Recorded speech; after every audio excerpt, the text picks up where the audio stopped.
Bringing some important late-breaking news. We're being told that there is a lockdown and an active shooter situation at Robb Elementary School, which is in Uvalde on Old Carrizo Springs Road. I keep asking questions of what's going on, and nobody's telling me anything.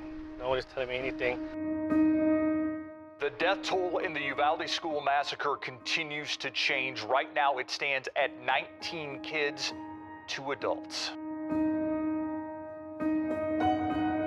The First Lady placing that bouquet of white roses at the memorial here in front of Robb Elementary School. Now, 4 weeks since that shooting, a hearing in Austin revealed this. The head of DPS says that police had enough weapons and ammunition to stop the gunman 3 minutes after he entered that building. Why didn't you do your job? I mean, it's just that simple. Your job is to protect and to serve. DPS Director Steve McGraw called the response an abject failure.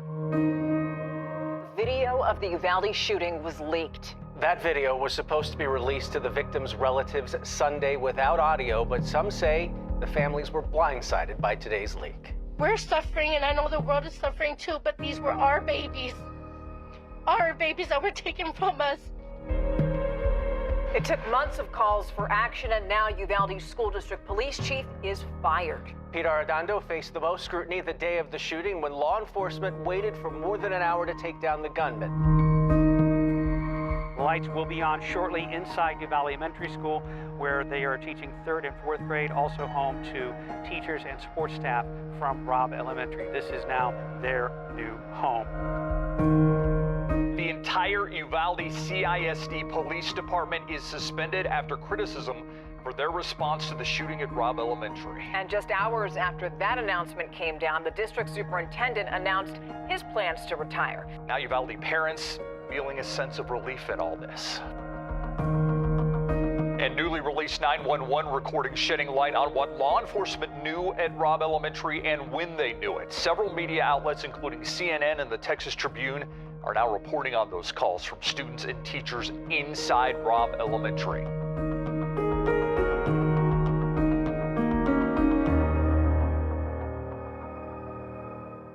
It's hard to come here or come back here and not be affected by the pictures and the crosses and the flowers. It's been more than 6 months since the tragic shooting here in Uvalde. 19 students and 2 teachers lost in a classroom here at Robb Elementary. It was the deadliest school shooting in Texas, and while people in this community continue to grieve and mourn the ones they lost, they're also fighting for change. You see, Uvalde is a small city just 90 miles west of San Antonio, and before this tragedy, they were known for being wholesome, the kind of place where everybody knows each other. What happened here affected everyone. Small children lost their siblings and friends and are struggling to cope with the horrifying events of that day. Even people who didn't lose someone are still struggling, and those who did, they're fighting for change. In the next hour, you're going to hear their stories and the stories of those who've lost. Now let's start with those whose world changed 6 months ago.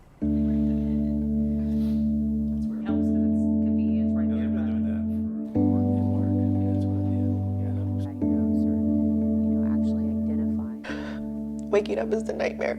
I just want to see her. I think I always look for her in a crowd where other kids are playing. And I just cannot believe I left her at school.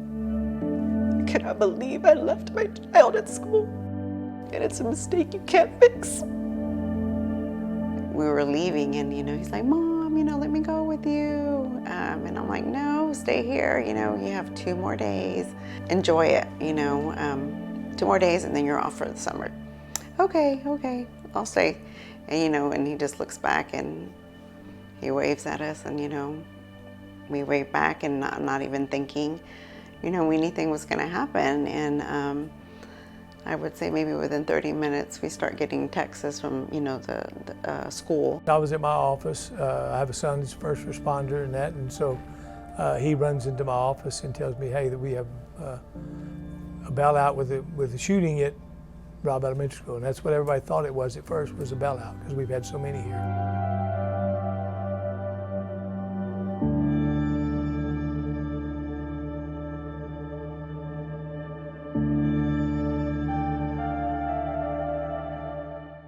So I go to Robb.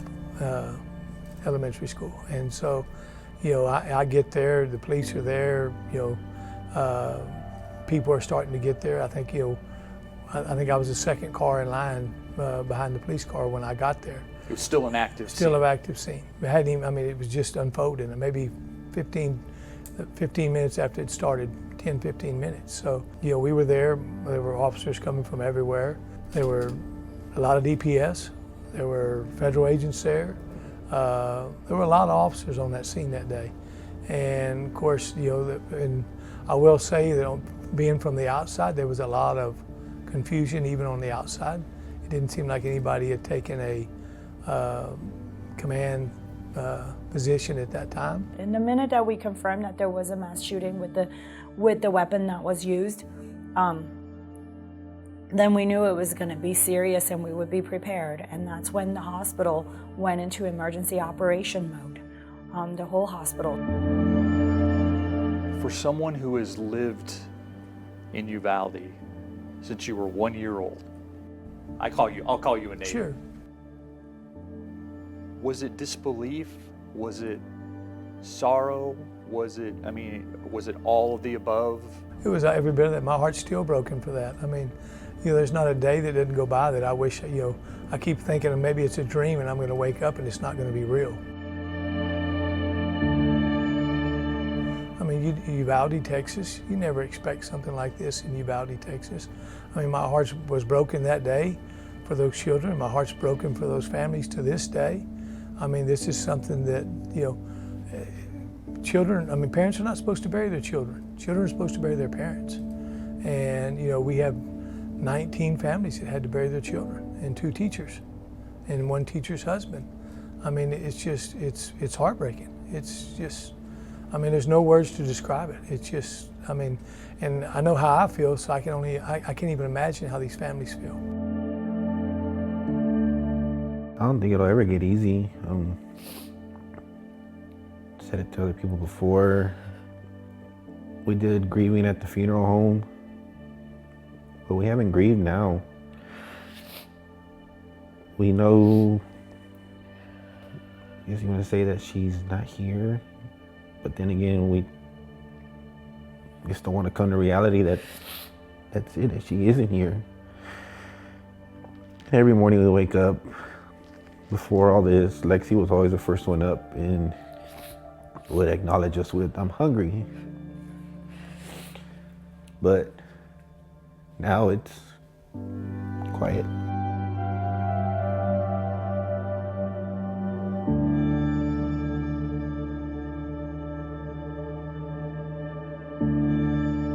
We're there talking to our family, and everything. And then we get a call from the nurse. The nurse called and she said, "This is so-and-so, I'm the head surgical nurse here, and we're here with No, and this could take a little bit longer because it's not a flesh wound. He suffered a gunshot wound in the lower back and it exited through his shoulder." So then we're like, okay, so, and we were under the impression, that it was just a flesh wound, which we thought, something. And because of the way he small. was when I got to see him, I couldn't see anything but just bandages. So I thought, well, okay, flesh wound. The first time I saw his wounds, I just broke down. I couldn't take it. I was like, my baby, what did he endure? And then, how did he endure for so long? That was one of the things that, we just ask ourselves, what was he doing? How was he doing it?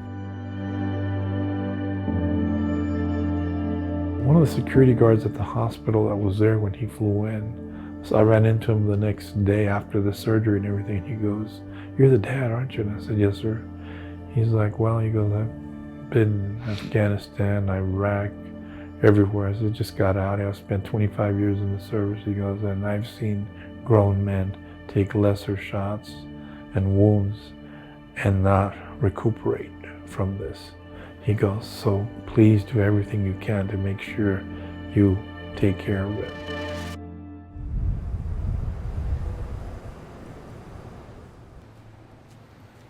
For these kids, since you spend so much time with them, what was the hardest thing for them to understand or to deal with, whether that's physically or emotionally? It's probably a blend, because for some of them, their lives were totally changed by the extent of the injuries that happened to them. But I think probably psychologically, the extent runs so far deeper than even physical injuries that they're going to have to continue to deal with. When you're dealing with trauma patients, you're not just dealing with the patient themselves, you're dealing with their families as well. And so you just have to go in and be sensitive to their needs. Even the simple things like the doors shutting would set off some of the patients. The children, especially when they go through something like this, have a type of resilience that you almost can't fathom. And if we're talking about children and the way that this injury occurred, it's at a school. It's at what they thought and everyone thought was their safe space, right? So some of the things that they're going to have to go through is learning to go back to school and learning that, hey, this can be and will be a safe space again. You know, those things are the hurdles for them if they're not dealing with some physical scars that they're still going through therapy with. And that, you know, it's not like therapy is going to make them forget the event, but it's going to help them live with it and live a functional and fulfilled life and achieve what they should have been able to achieve without having had that experience. As we reflect on the trauma this town has endured, let's shift our focus to the safeguards that have been put in place to prevent something like this from ever happening again.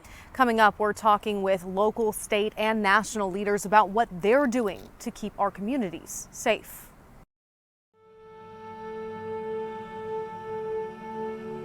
Before I was adopted, I kind of felt alone. I felt nervous that I wouldn't have a family.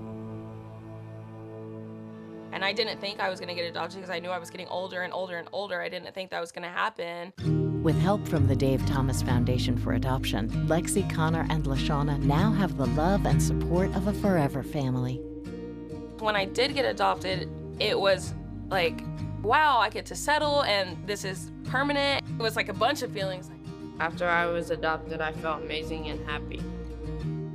Adoption changed me for the better. I feel as if I can be whoever I want to be.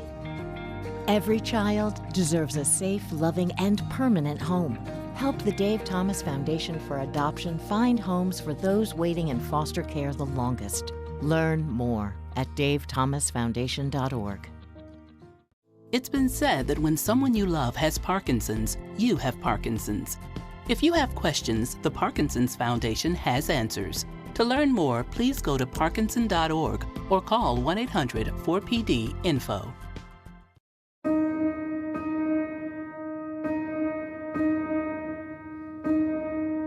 Behind us is Uvalde's historic county courthouse. And as we continue to take a look back at what happened that horrific day at Robb Elementary, we also want to take a look forward. How does this town heal but not forget? That's a question that we've asked the people that were elected to represent Uvalde. After all, people are looking to them for leadership. But what does that look like? I've now met 19 sets of parents, families of teachers that were lost. Someday this is going to affect just about everybody watching this show on some level. Their cousins, their friends. Someday, somewhere in this state, they're going to know of a loved one that died from unnecessary, preventable gun violence. It's just happening more and more. This has stayed with many people, to have that leverage of loss, that number of loss has just been very, very heartbreaking, but there's also been a lot of wonderful things that have come out of it. I'd also, as I travel my district and the state, I remind people what happened in Uvalde can happen absolutely anywhere, and we have to get ahead of it. We also have to be ready. How much time have you spent in Uvalde and what have you specifically done there? Because I'm sure you're getting pulled in lots of different directions. There's not one day that goes by where our team doesn't work on helping Uvalde, because it's not just about Uvalde. Can you be specific? Yeah, exactly. So one, we've helped families get visas. A lot of people don't realize some of the families are Mexican nationals. And they're not all, traditional families. Some of them have stepchildren, some of them were raised by grandparents, not to mention the people that were impacted otherwise. And very specifically, we were able to secure $2 million for a mental health facility in Uvalde. This is a much needed project, long overdue. Just recently, we were able to secure $442,000 for school safety for the Uvalde Independent School District. These are all tangible things. So in some cases, it's been us displaying some of the children's artwork in DC and just bringing awareness to what has happened. Kind of what you mentioned earlier, making sure it doesn't fade away. In other cases, it's been passing legislation like the Safe First Community Act and ultimately bringing dollars back to our district. So there's not a day goes by where we're not working on Uvalde. Are you comfortable that's enough to prevent another shooting? Stephania, I'm a father of 6, and my children are school-age children. And so to me, this is an area that should unite us, not divide us. We should all go, how do we ensure that our children are safe in our schools and everywhere, but let's start with our schools. So to me, no, it's not enough. I think we have to continue to do more.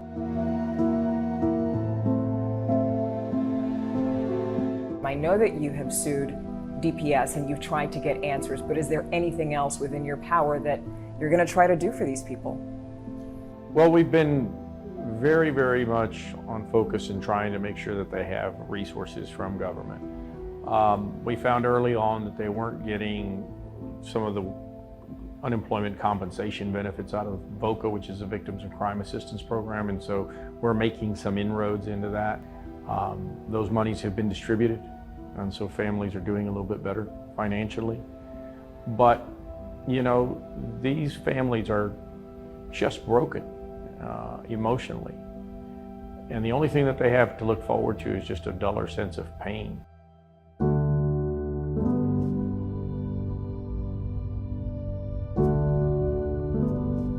I heard mothers and fathers in the Civic Center that had turned into a reunification center. When they found out that their children were dead because they had to do DNA matches, so you can imagine how damaged these poor babies' bodies were. I heard screams from mothers and fathers that I'd never heard before. The most god-awful screams, the most god-awful wailing. I wouldn't want that to happen to any other parent in Texas, and I wouldn't want any other legislator to have to hear what I heard that night. They haunt me still.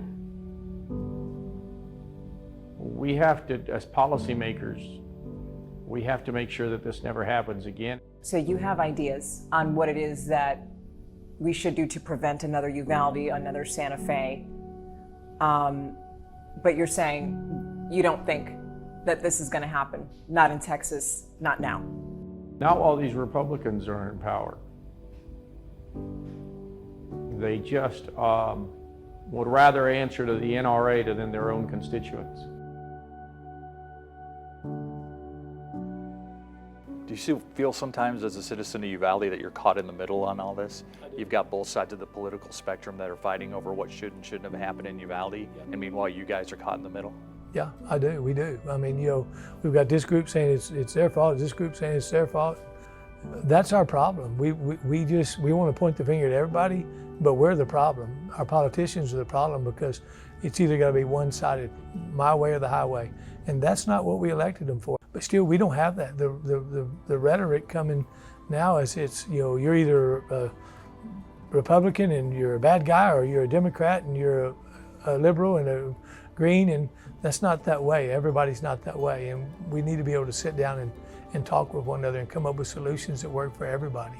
What do you want to see happen now, today, moving forward? What I want to see, the transparency come out. Let's get through with let's quit the behind the scenes investigation or whatever. Let's put it on the table. It is what it is. Let's be transparent. You know, we're trying to, you know, move this thing forward. I don't think this community is going to sit by for 6 months, a year while we investigate. I don't think that's going to be, I mean, we know what happened that day. We need to get it out there what happened, and that's part of the healing process. I would guess, because we've talked before, that being defined by this tragedy is not something you think is fair to Uvalde. Well, I mean, that's always going to be a part of Uvalde's history now, and that's, you know, I'm sad that that's part of our history, but we'll own it. It happened here. I mean, those are 19 precious angels, citizens of Uvalde, children of Uvalde, and 2 teachers. So, I mean, that will always be part of our history. But, and I'm trying to think the right word here to say, we can let their joy and their love, and that you've heard the stories of how much these kids like TikTok and sports and different things, and how much they love life. We can choose that path as a way forward instead of a way of sadness. It's clear when you speak to people in town, the shooting's impact reached beyond the walls of Robb Elementary. It's not just leaders who are doing something. Now, regular people who never saw themselves as politicians or even activists are stepping up to help. You're going to hear from them after the break.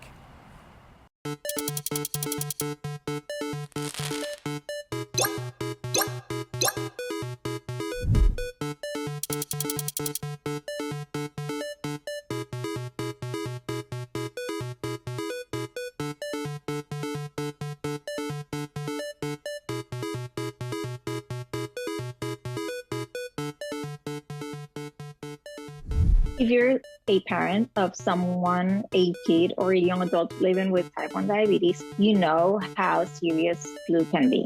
A lot of people don't know that when you have flu, that it can increase your chances of having a stroke or heart-related issue. As someone with asthma, I am at higher risk for complications from flu. People with respiratory conditions are at much, much higher risk from having a far worse outcome should they get the flu.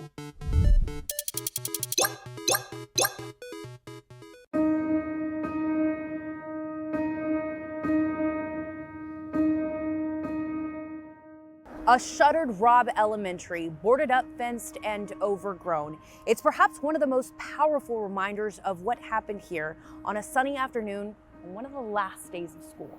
The people of Uvalde have been very generous with us with their time and their feelings, and there are reminders throughout this town. As a matter of fact, just off the main thoroughfare where we're standing, there are murals to honor the youngest victims. But how do they want their town to be remembered? How has this mass shooting affected those who call Uvalde home? Steve and I sat down with 4 Uvalde natives who, in their own words, share how the community is feeling.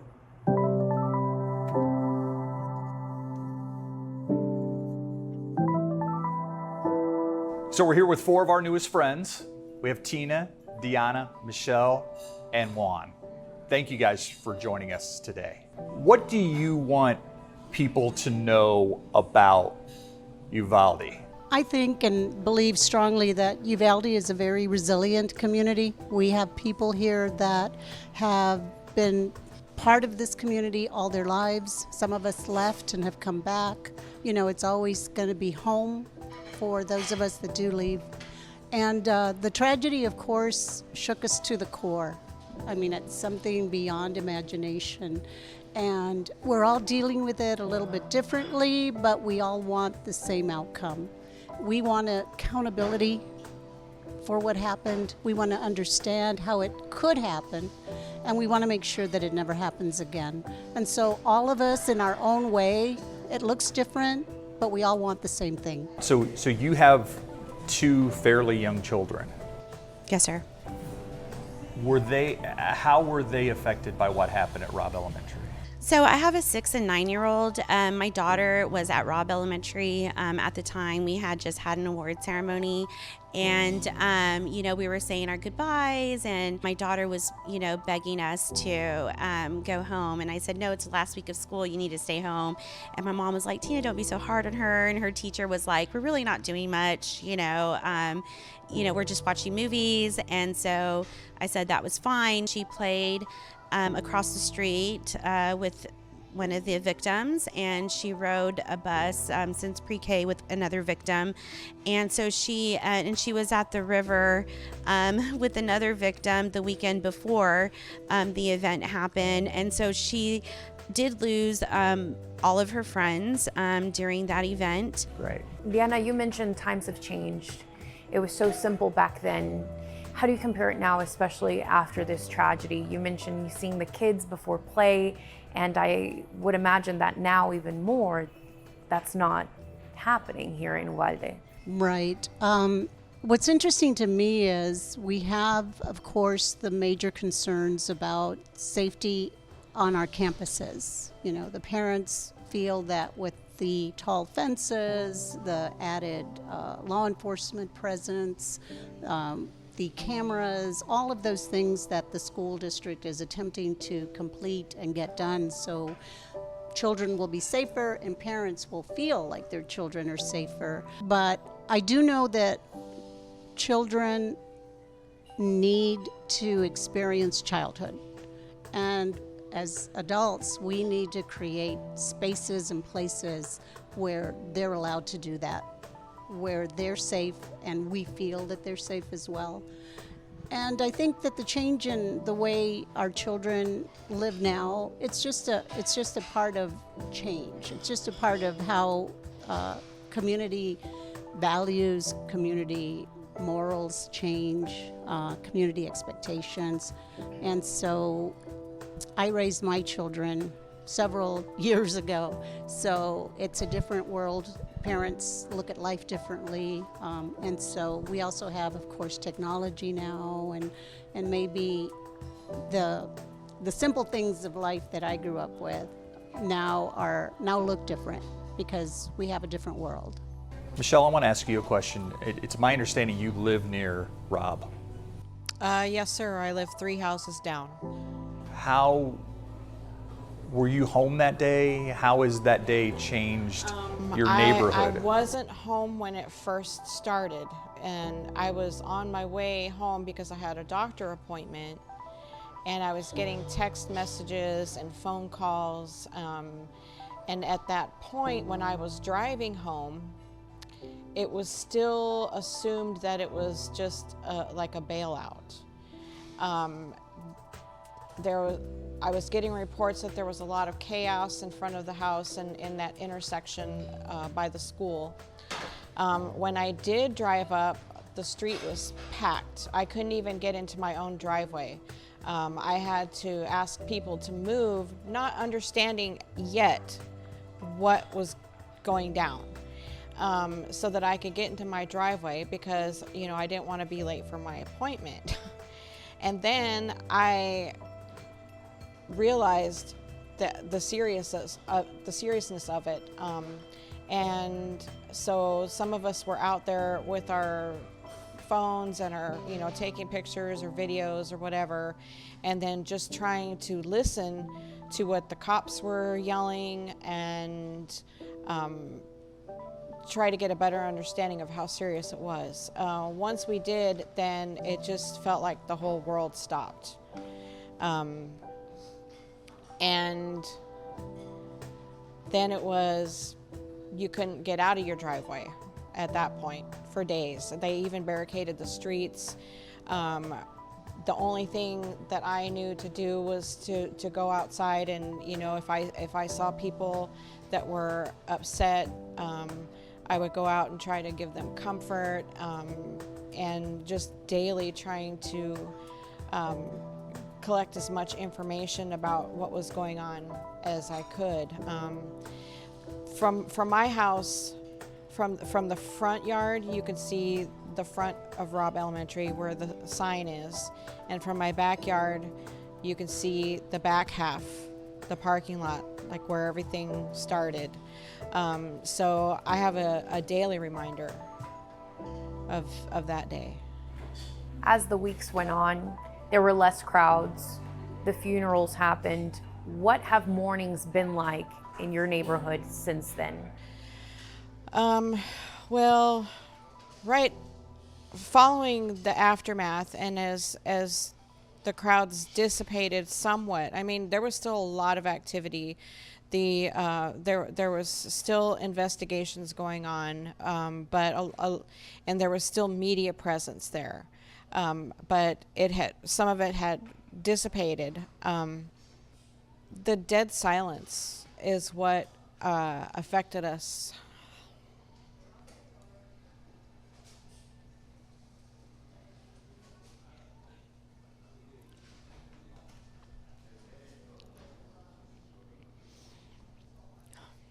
Because you always heard the kids playing. Sorry, Michelle. That's all right. And it wasn't until just recently, probably the last, I don't know, month, that I actually heard kids in the neighborhood outside again playing. How did that feel? Bittersweet. So my next question is, how do we move forward? I mean, has the healing process begun in Uvalde? You know, I heard how do we move forward but not forget? Does that make sense? I heard a gentleman tell me the other day and reminded me that you can't heal until you forgive. And now it's a hard sentence because the things that were happened, there was too much of a one-sided deal, you know, one person with issues hurting so many families. So I don't know how you, I mean, I know how you have to forgive them, even though it's hard, but you heal if you forgive. And so we need to forgive and we need to move forward with what we have to improve on. And never forget about the kids because and the teachers, and they were all very important part of our community. We definitely need to honor the memories of those lost, the 19 children and 2 teachers. And we'll never forget. It isn't a tragedy that you can just put on the back burner, put on the shelf, and move on. But we do need to move forward. I have great empathy for the families that lost children. I have great empathy for the families that have children that were injured physically, those that have children that are mentally injured because of that experience.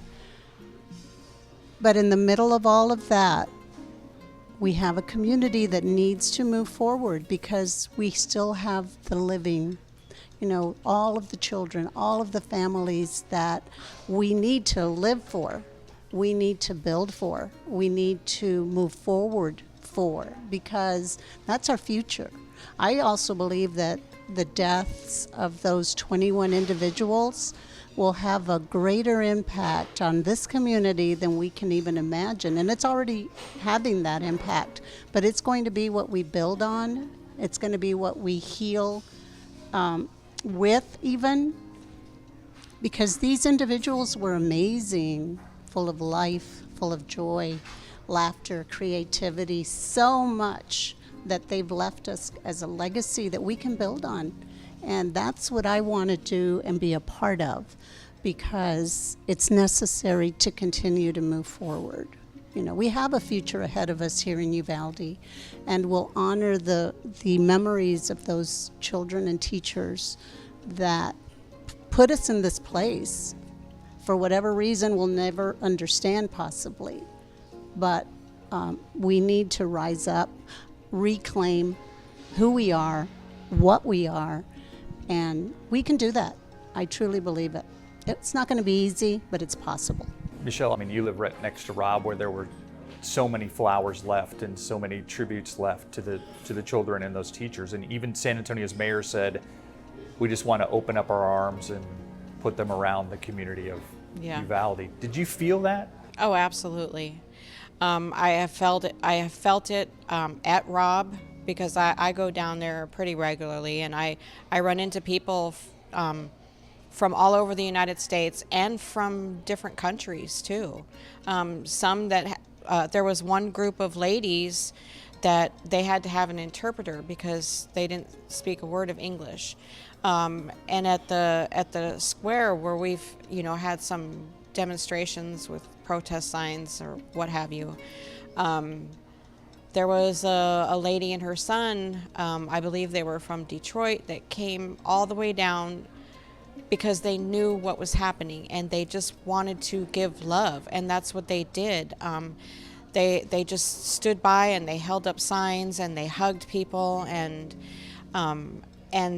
then became like Facebook friends with a lot of people, and that's support. It would be nice if there was a continuous show of that kind of support, just that physical presence. Right now, we know that the families are getting a lot of support. There's also a little bit of resistance from some groups in the community, but overall the support is overwhelming, and I hope it continues, especially as they're fighting for this accountability.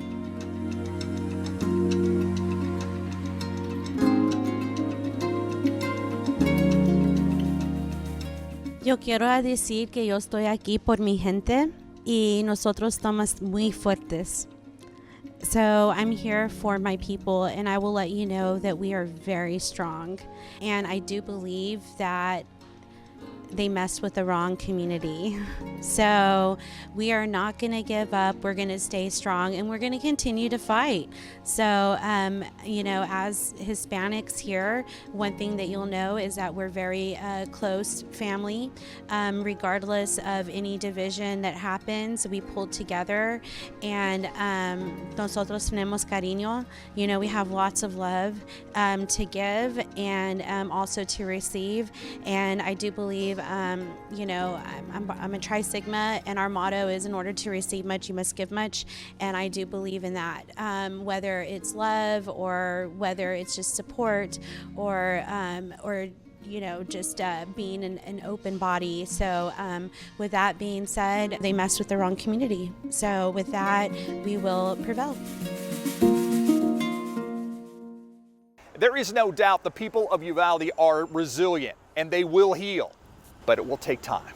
Coming up, how this city is committed to remaining Uvalde strong. Power is helping veterans with PTSD, traumatic brain injuries, depression, anxiety, or loneliness. Is your healing power a simple, heartfelt letter or being a volunteer? It is estimated that over 500,000 current warfighters will return from service diagnosed with PTSD, and 22 veterans will commit suicide every day. Our veterans have paid the ultimate sacrifice for our country. At healvets.org, you can find out more about the healing power of pen pals, volunteers, therapy kits, and more. Discover your healing power at healvets.org. Help Heal Veterans, together with you, has been helping one recovering veteran at a time. We are helping veterans heal together with you. What is your healing power? To find out about your power, visit healvets.org.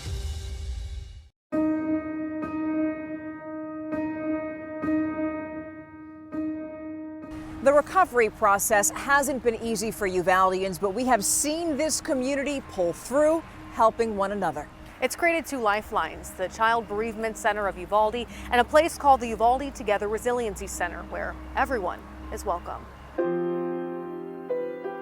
We've seen a constancy of folks coming in for services, and we're grateful for that. Grateful that they're giving themselves that permission to reach out for help after such a horrific tragedy such as this. We know that counseling and behavioral health supports are mission critical to a long-term recovery. And so if we can provide that space where they can come in and feel safe enough to share, which is already such a hard thing for many of us to do when we're grieving or when we're going through bereavement. But if we can just provide the safest space possible to allow them some ultimately and give them that space, then that's how we've added the stuffed animals for kiddos, or we've added the little books that they can come read, or coloring pages, just a variety of things that would feel like home and feel safe. Our society as a whole doesn't grieve. We don't process loss. We don't have a mechanism to mourn. And a lot of people may not have faith that provides a direction for a lot of people. So just knowing how difficult it is, whether it's the loss of a beloved pet or the loss of a job or a tragedy like here in Uvalde. We just don't know how to do it. And so to be able to come down and provide an opportunity for healing to occur, it's just my honor and privilege to be here. Why is it so important to have a center like the Bereavement Center present in the community, blocks away probably from their homes? I think the important part is that a lot of times in rural communities, mental health care kind of takes a back seat to anything else. Uvalde has been kind of they haven't had a lot of providers in the past, so it's not something that people think about. School counselors are there certainly, but they have so many tasks that they need to do, and certainly now they're overloaded and overworked. And so to have a bereavement center and other facilities providing mental health care at no charge is just, I think, a tremendous asset in the community, because a lot of times when you have to pay, that will keep you from going. But having access to free, quality mental health care by licensed professionals is, I just think it's such an asset here in the community. Well, at the Resiliency Center, we don't only provide mental and behavioral health counseling, but we also provide navigation. We also have health and human services that assist folks in signing up for Medicaid, Medicare, and the SNAP program, just to give a few examples. We also have the workforce development folks, so those who have struggled in gaining employment or have lost employment, they're there to support them as well. So it's really a holistic wraparound of services that we offer families coming in, which is, very prominently the mental behavioral health services, music therapy, support groups, as well as serving really every constituency in the community. So we utilize at the center a lot of different creative interventions or creative approaches, because kids don't like to sit and talk. Just like this, it's really hard for them too. So what we really try to do is incorporate art, incorporate painting or drawing, coloring, Play-Doh, toys. We have a wide variety of materials that they can just use to express themselves without having to say the actual words. Like, instead of saying, I'm sad because X, Y, and Z, they can color it. Or without saying, this really affected me, they can create a sand tray out of it, which is like a box of sand ultimately, and just a lot of different little miniature figures where they can use to tell a story. It's ultimately a way for them to express themselves without having to relive constantly the exact words or the exact things that they may have to have shared so many times already. It's important because a lot of times the grief response doesn't happen the next day or the next month or the next 6 months or the next year. Like I said, it's a process, and it could be 2 to 2.5 to 3 years before you ask that question, what's wrong with you? Because it's been a distance from the event or from the loss, but at the same time, it's just when the mind's ready to deal with it. So having a long-term presence, and when people get the courage to present for counseling, that's a tremendous act of trust. And so to think that people would come and go and think that that would be it, that's just kind of cracking the shell. That's not exposing the whole egg, if you will. And what we know about trauma is that it's this one loss, the impetus that brought us all here. But then as you start peeling back the layers of maybe trauma, previous trauma, and things that they've experienced prior to this one event comes to surface, and those memories come back, and you have to start integrating those memories into the loss now, the present loss, but going forward. So, it's just, it doesn't happen overnight, and we understand that.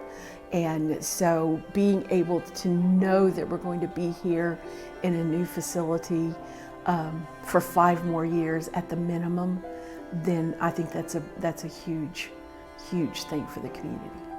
It's beautiful to see healing all over in any general setting, but to see it in a community that's suffered so much and hasn't had a space to heal, I think is the most beautiful thing I've been able to witness here. And I feel privileged to witness that.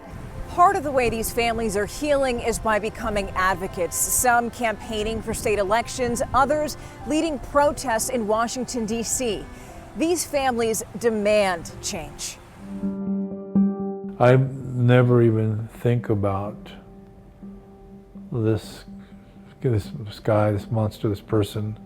I don't think about it. And there's a sentiment going around that, why aren't we mad at him?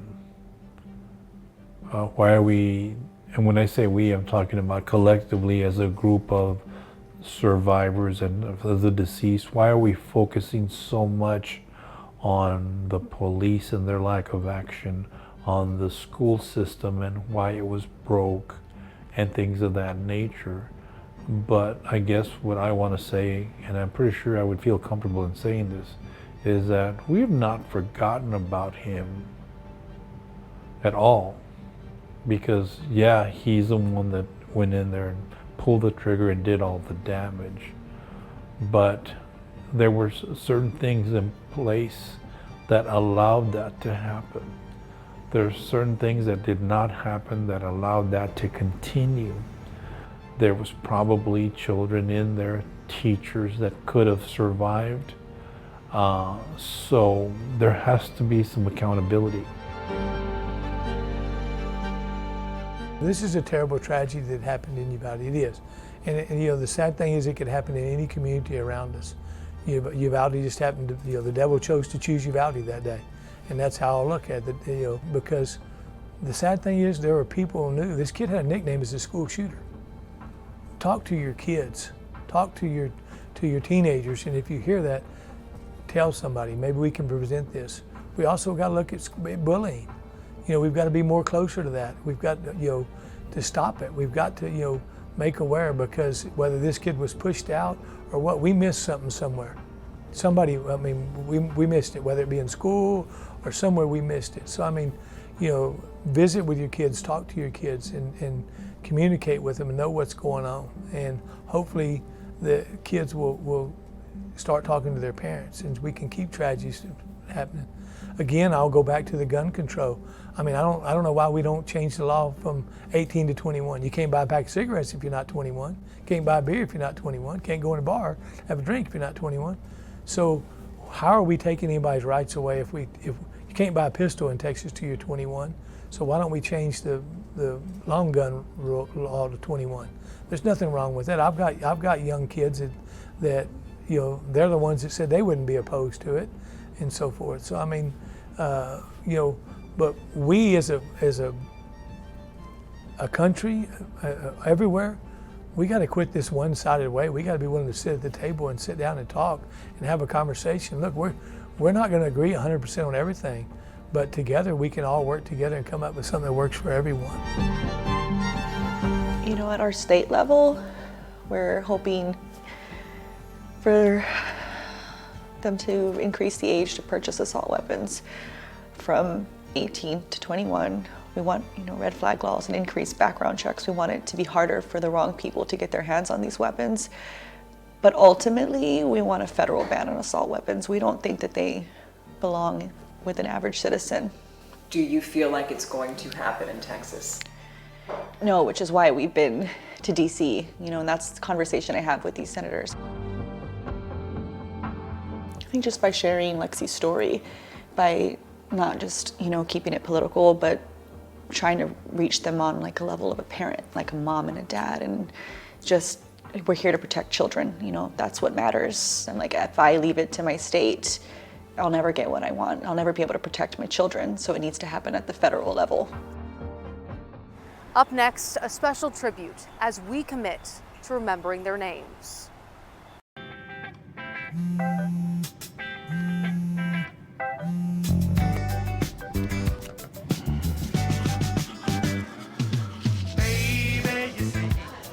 You're so right for me, and I'm right for you. I love the things you do, like sweet tasting wine. Your lips are so divine. Your loving turns me on. My lonely days are gone. That's why I'm never gonna let you go. Never gonna let you go. Babe, I'm never gonna let you go. No, no, never gonna let you go.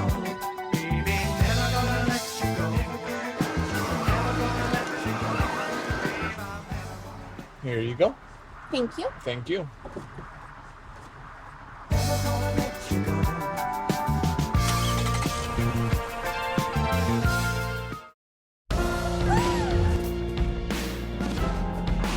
It's kind of like the camera is taking you into this little slice of someone's life.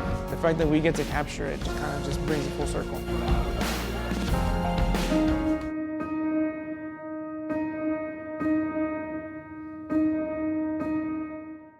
May 24th of 2022 will forever be etched in our memories as a day of shock, sadness, and fury.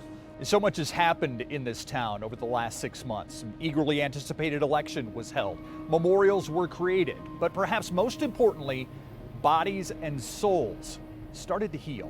As the official investigation deepens political divides, one unifying theme rings true: Uvalde strong. And it's not just a motto, it's a citywide resolution that in the face of unimaginable tragedy, this community will stand together.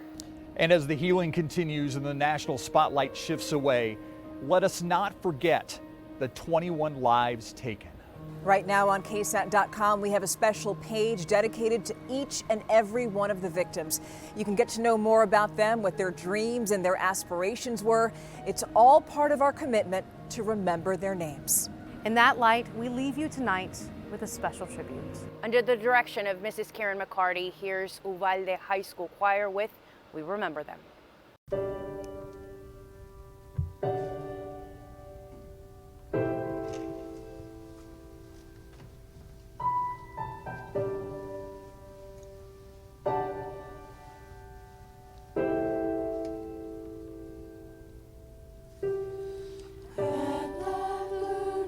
Of the skies and in the warmth of summer, at the opening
heart of